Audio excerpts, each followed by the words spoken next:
Você está ouvindo uma ministração da comunidade cristã de Três Coroas. Que essa mensagem possa edificar a sua vida. No versículo 13. E chegando Jesus às partes de Cesareia, de Filipe, interrogou os seus discípulos, dizendo: Quem dizem os homens ser o Filho do Homem? E eles disseram: uns João Batista, outros Elias e outros Jeremias, ou um dos profetas. E disse-lhe ele: E vós, quem dizeis que eu sou? Aqui.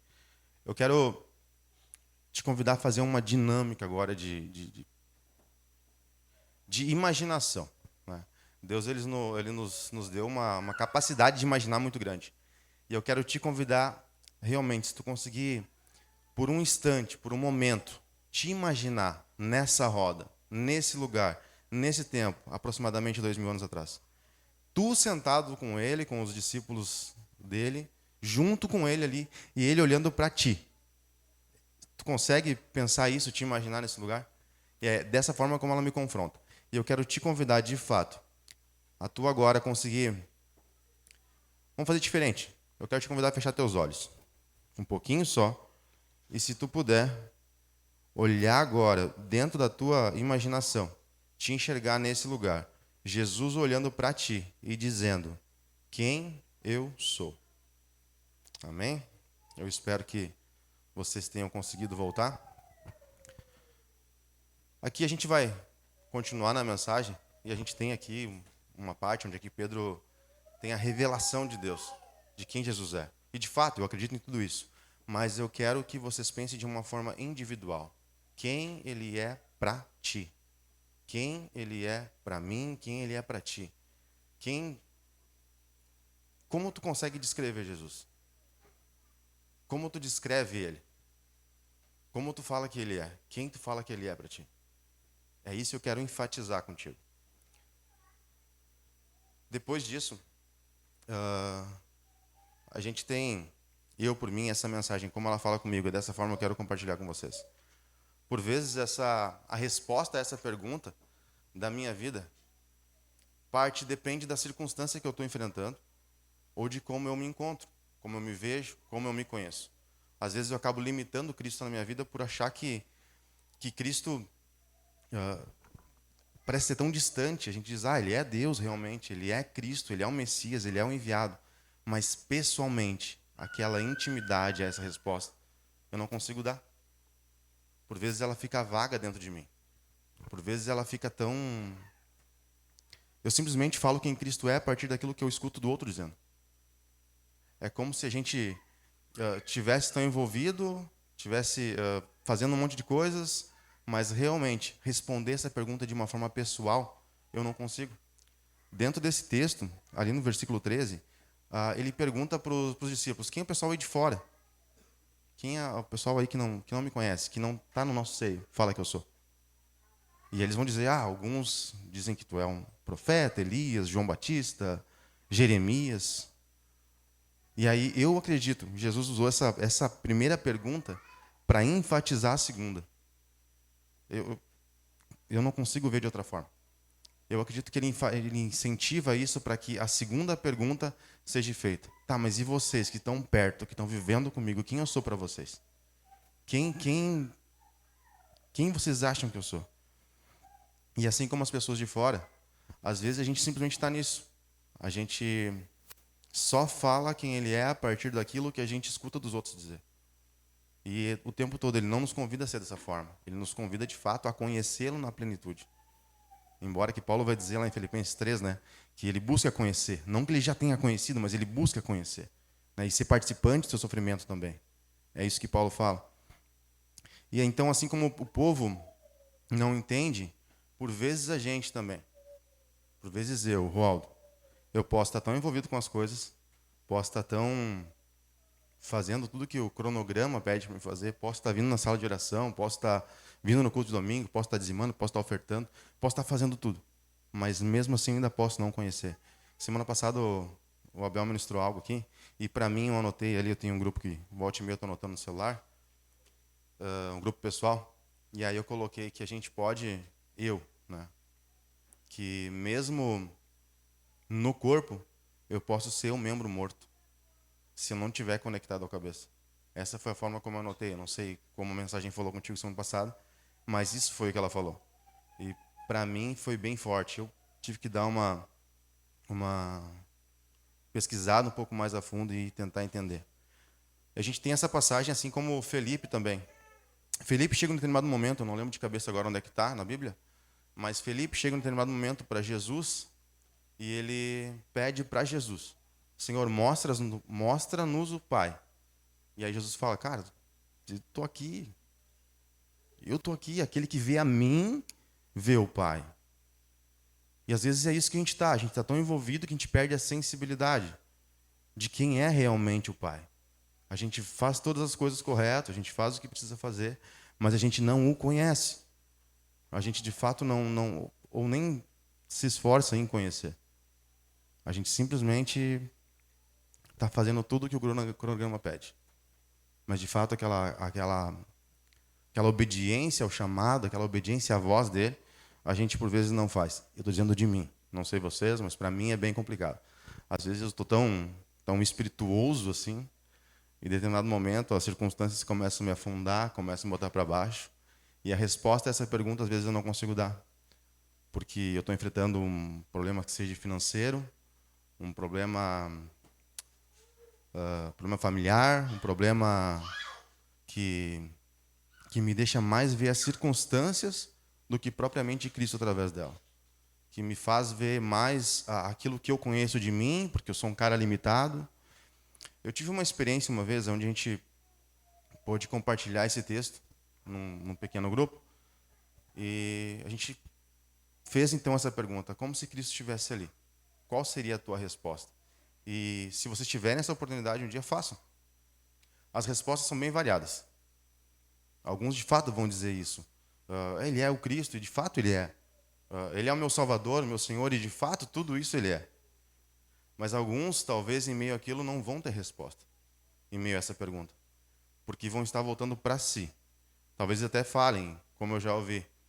E como por vezes a gente pensa também. Deus é bom, Deus é o Senhor. Mas eu ainda sou limitado.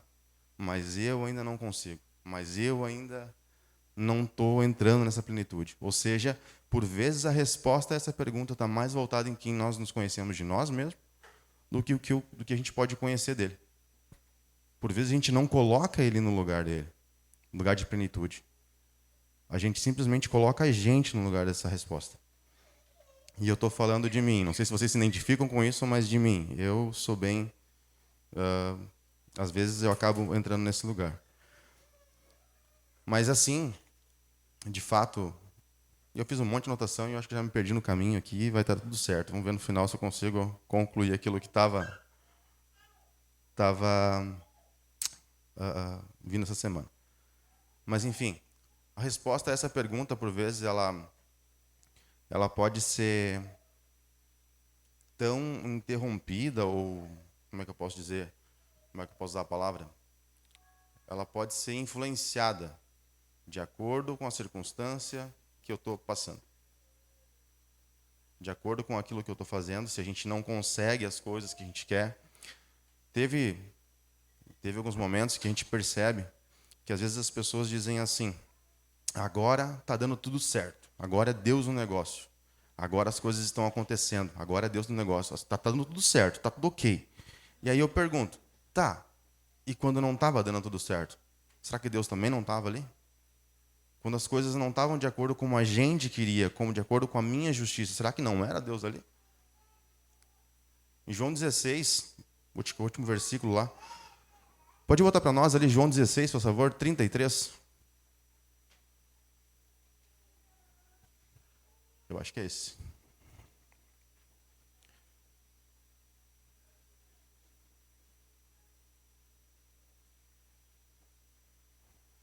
No telão? Alguém? Não vai? Não tem? 16:33. Tem? É João 16:33. Eu falei João? Ah, tá, perdão. Ali.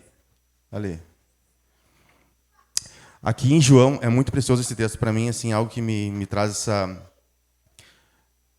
Me ajuda a suportar os dias maus, vamos dizer assim.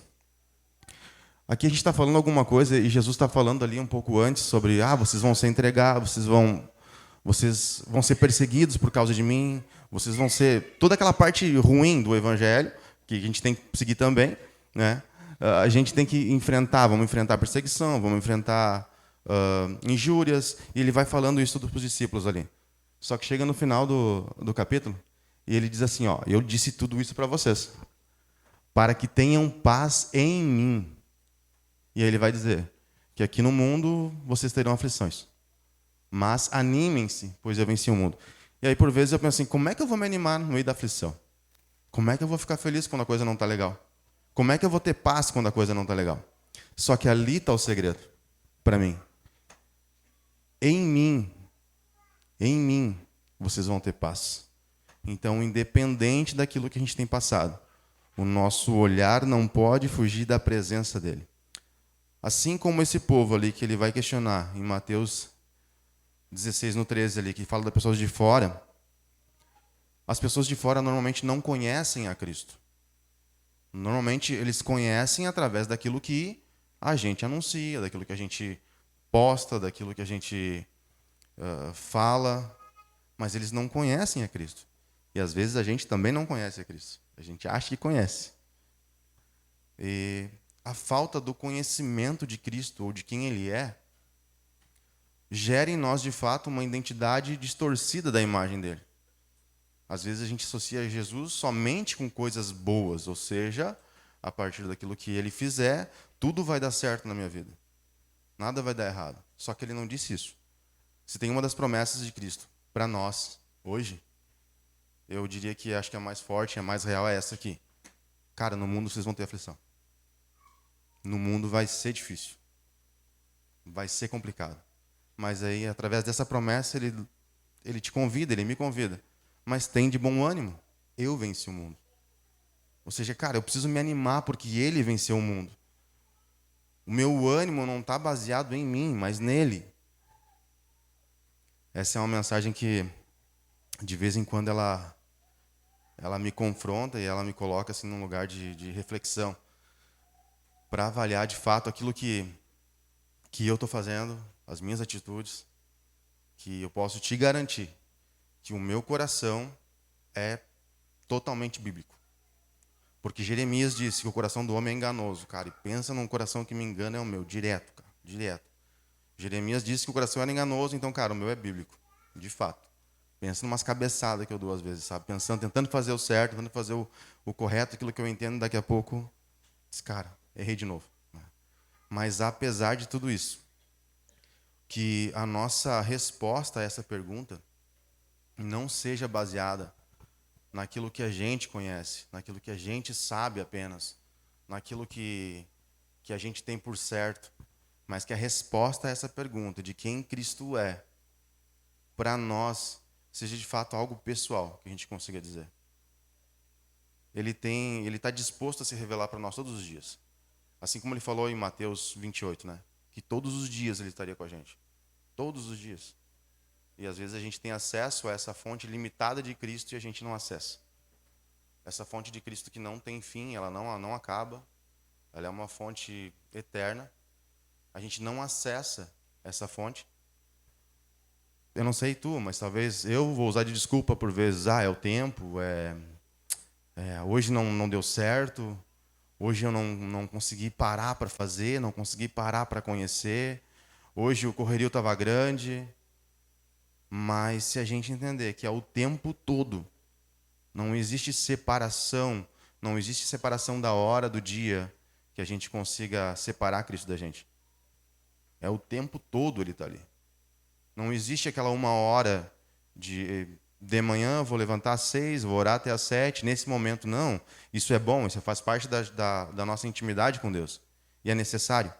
Só que o tempo todo ele está ali. E uma briga minha, pessoal, que eu tenho, é tentar me lembrar disso todo momento. É saber que quando eu estou lá, que as coisas não estão fáceis como eu quero, é saber que ali ele está ali. É saber que naquele momento difícil ele está ali. É saber que mesmo quando tudo não está de acordo como eu quero, Ele está ali. Eu só preciso acessar. Não quer dizer que tudo vai dar certo, mas eu acredito que alguma coisa vai mudar. Talvez a gente não consiga responder essa pergunta de uma forma completa, mas eu quero te lembrar de uma coisa. Às vezes a gente se limita tanto quanto a responder esse tipo de pergunta, a gente acaba esquecendo quem nós somos nele. Efésios 1, abre para nós, por favor, bota para nós. Efésios 1, versículo 3.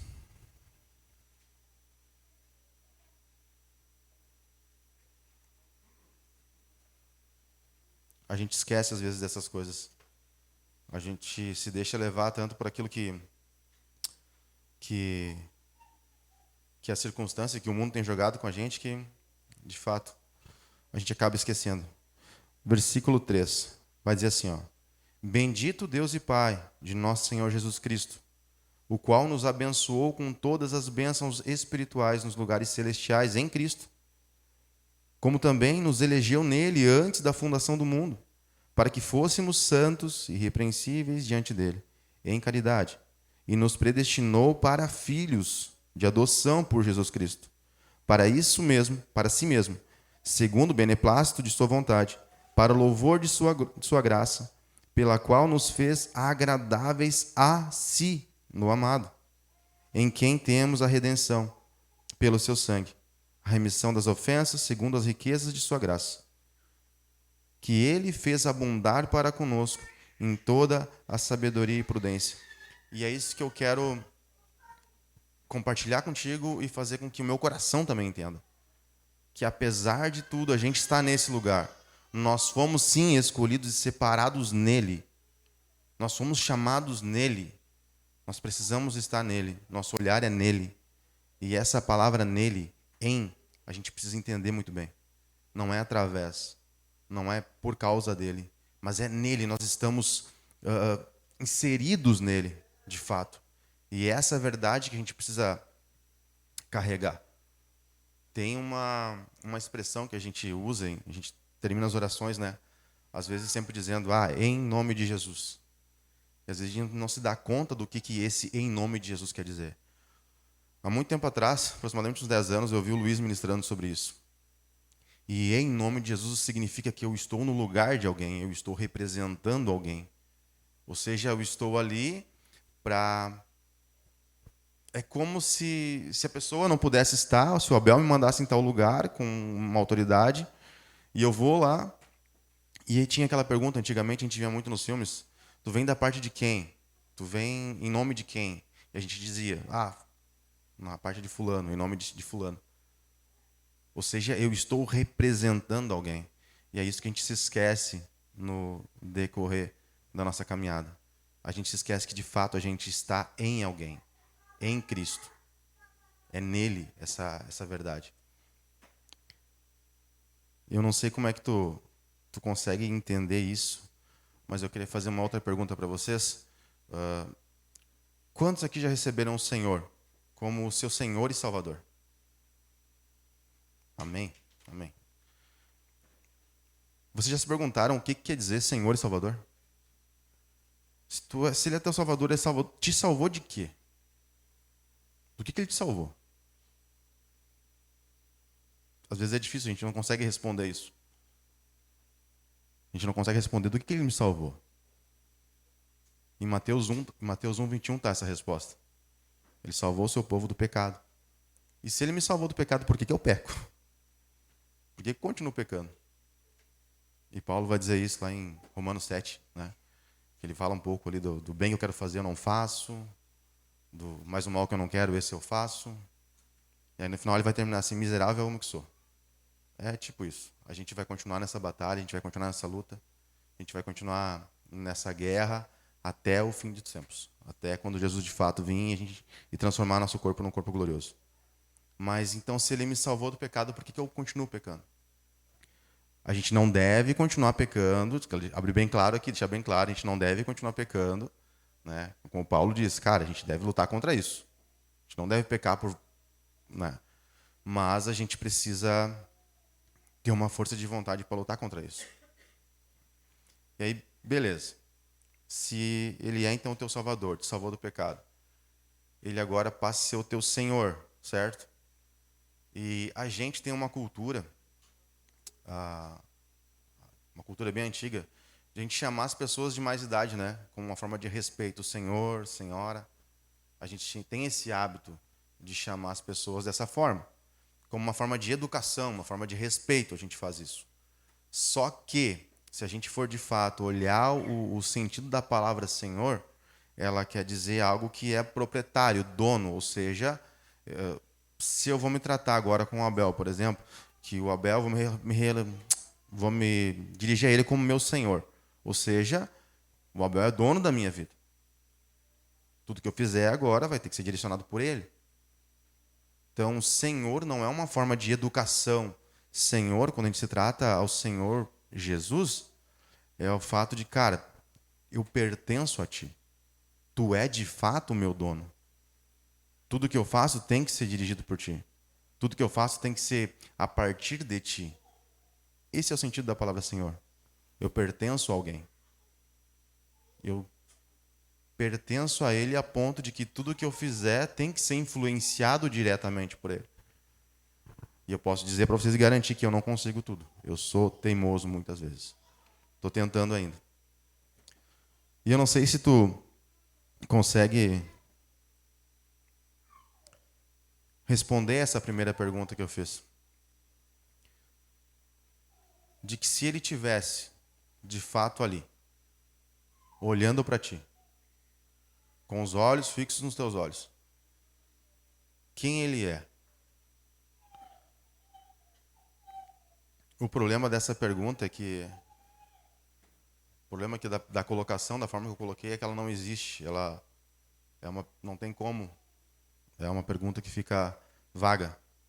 Nessa pergunta eu coloquei, e se ele estivesse ali? O fato é que não existe o se ele estivesse. Nessa pergunta, nesse contexto, não existe o se ele estivesse ali.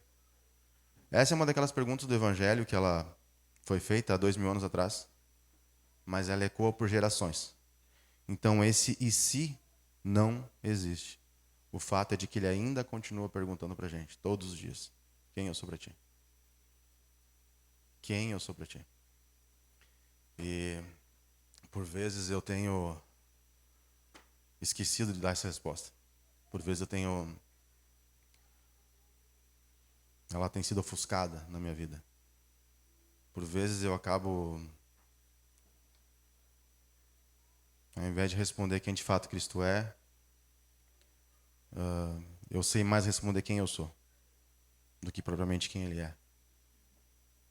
E essa é a minha briga diária, de conseguir dar essa resposta para Ele. A minha preocupação não é responder para os outros.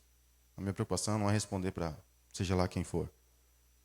Falar dele. Não. A minha preocupação, de fato, é poder olhar para ele e dizer, cara, tu é a vida que habita em mim. Ou pelo menos deveria ser. Aquilo que Paulo fala em Gálatas 2:20, né? A vida que agora eu vivo pela fé, a vida que agora eu vivo no corpo, eu vivo pela fé no Filho de Deus. Portanto, ele vai dizer, não sou mais eu quem vive, mas Cristo vive em mim.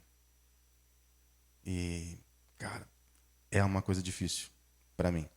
A gente se convence, a gente fala que de fato é isso, mas a nossa conduta no dia a dia às vezes diz que, cara, não é tanto assim.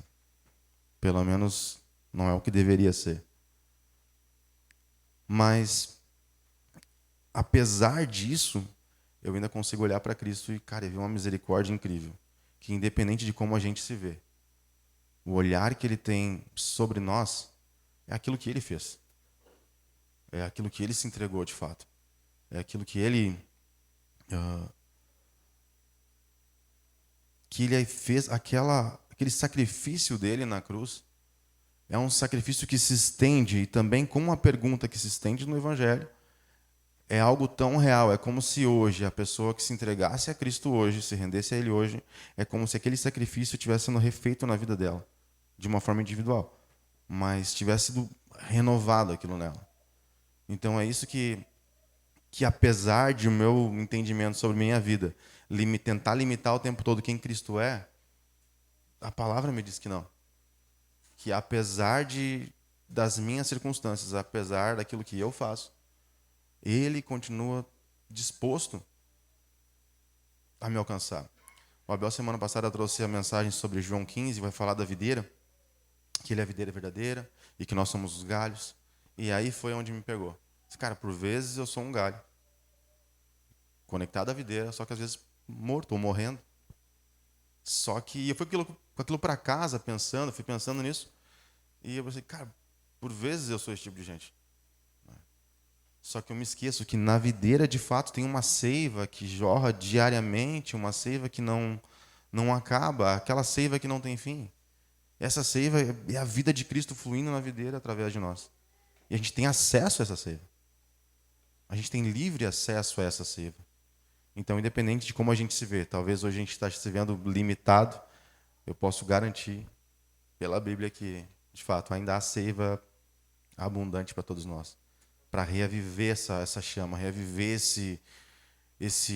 essa vida de Cristo em nós. Que, de fato, o nosso olhar possa ser um olhar que revele a Cristo.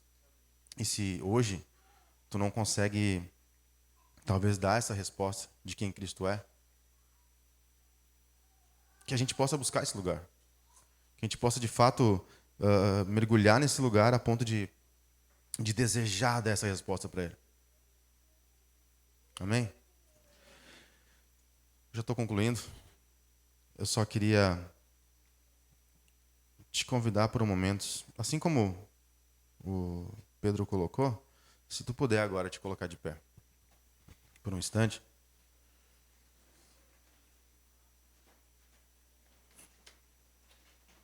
E eu quero orar por ti, quero orar por mim, quero orar por esse tempo, quero orar por o efeito dessa mensagem. Quero te ajudar, de alguma forma, a cooperar na tua edificação, na minha edificação sobre isso. E, de fato, a gente entender essa mensagem. Então, assim, se tu puder te colocar de novo nesse lugar. Viver esse tempo, viver essa esfera.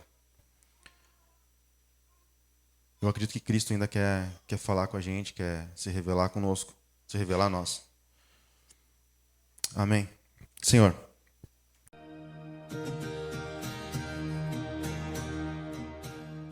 Você acaba de ouvir uma de nossas ministrações.